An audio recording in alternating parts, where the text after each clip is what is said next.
Hello everybody, welcome back to my channel. आज हम लोग डिस्कस करेंगे स्ट्रक्चर ऑफ स्केलेटल मसल और मसल फाइबर को।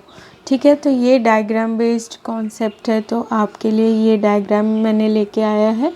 तो आप देख सकते हो कि जो मसल्स है वो बोन से कनेक्टेड होता है, और जो भी स्केलेटल मसल्स होते हैं वो बहुत सारे मसल बंडल से मिलके बने होते हैं, है ना। तो आप मसल बंडल, इन एक मसल बंडल को हम लोग फैसिकल कहते हैं। ठीक है, और हर फैसिकल एक दूसरे से पैरेलली अरेंज्ड होता है, एक दूसरे के साथ पैरेलली अरेंज्ड होता है, और with the help of the collagenous connective tissue. ठीक है, तो फैसिकल को और फैसिकल के ऊपर एक लेयर होता है जिसको फैसिया कहते हैं, और हर एक मसल बंडल कंटेन करता है बहुत सारा मसल फाइबर, जिसका स्ट्रक्चर हम लोग बाद में देखेंगे। और मसल फाइबर लाइंड होता है विद द प्लाज्मा मेम्ब्रेन, जिसे कहते हैं हम लोग सर्कोलीमा। ठीक है, मसल फाइबर यहाँ पे सिंसीटियम कंडीशन में होता है, मतलब कि एक मसल फाइबर में बहुत सारे न्यूक्लियस होते हैं जो, और उस एक मसल फाइबर है उसका जो सर्कोप्लाज्म है, मतलब जो प्लाज्मा है, जो प्लाज्म, सर्कोप्लाज्म जैसे जो साइटोप्लाज्म हो गया, तो मसल फाइबर के साइटोप्लाज्म को हम लोग सर्कोप्लाज्मा कहेंगे। तो वो उसमें बहुत सारे न्यूक्लियस प्रेजेंट होते हैं, इसलिए हम लोग सिंसीटियम कंडीशन कहते हैं कि muscle fibre syncytium condition show करता है। ओके, ये मसल फाइबर के पास जो एंडोप्लाज्मिक रेटिकुलम प्रेजेंट होता है उसको हम लोग सर्कोप्लाज्मिक रेटिकुलम कहते हैं, जो कि स्पेशली स्टोर करता है कैल्शियम आयन। और ये जो मसल फाइबर्स होते हैं वो लार्ज नंबर में पैरेलली अरेंज्ड मायोफाइब्रिल या मायोफिलामेंट से मिलके बने होते हैं। तो आप डायग्राम में देख सकते हो कि जो एक मसल है, मसल बना होता है बहुत सारे फैसिकल से, फैसिकल बना होता है बहुत सारे मसल फाइबर से, और मसल फाइबर बने होते हैं बहुत सारे मायोफाइब्रिल से।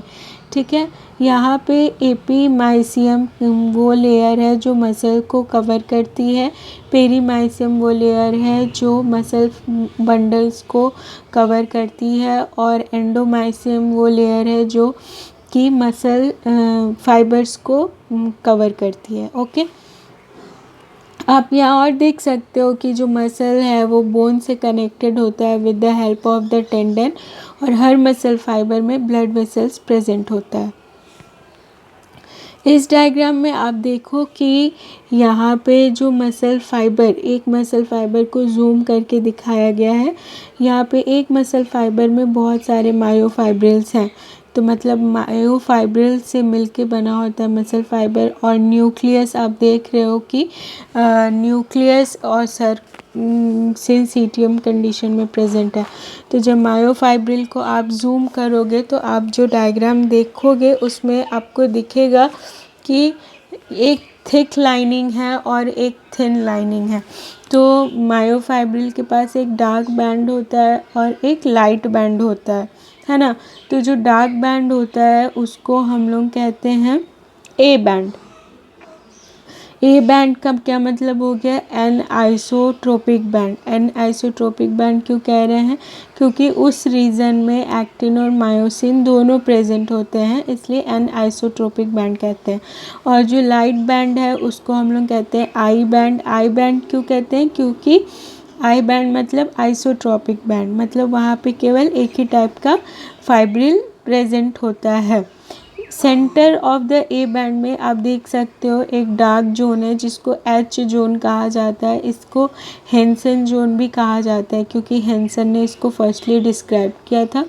सेंटर ऑफ एच जोन में भी एक जो एरिया होता है, जब इसका भी अगर हम लोग जूम करते हैं ना तो उसमें हम लोग देखते हैं कि एम लाइन प्रेजेंट है। ठीक है, हर एक आई बैंड जो होता है उसका डार्क मेम्ब्रेन को हम लोग कहते हैं जेड लाइन। जो जिगजैग लाइन आपको ग्रीन कलर की यहाँ पे दिख रही है उसको कहा जाता है जेड लाइन। ठीक है, जेड लाइन।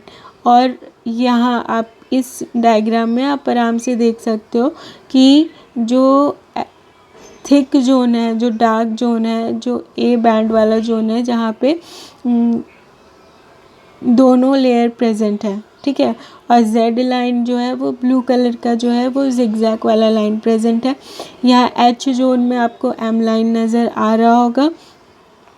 ए बैंड में आप ए बैंड देखो, एक मायोफाइब्रिल जो होता है ना, वो उसमें क्या होता है, एक तरफ का आधा आई बैंड होता है, दोनों साइड का आधा आधा आई बैंड होता है, और एक ए बैंड होता है, ठीक है। तो ए बैंड में आपको थिक फिलामेंट भी दिखेगा और थिन फिलामेंट भी दिखेगा, इस वजह से इसको ए बैंड कहते हैं।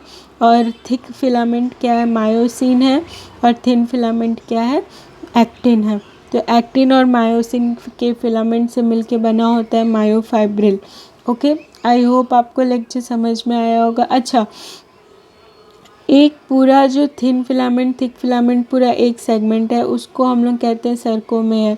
तो मसल फाइबर का जो यूनिट है उसको क्या कहेंगे, सर्कोमेयर। तो सर्कोमेयर में आप देख सकते हो कि थिन फिलामेंट आधा, एक तरफ का थिन फिलामेंट है, दो तरफ का थिन फिलामेंट है, और एक थिक फिलामेंट है, तो मिला के बनता है सर्कोमेयर। ओके, तो ये आप बुक में पढ़ो, कुछ नहीं है इसमें, आपको बस डायग्राम याद करके रखना है, और बाकी चीज़ें आप अपने आप भी समझ सकते हैं।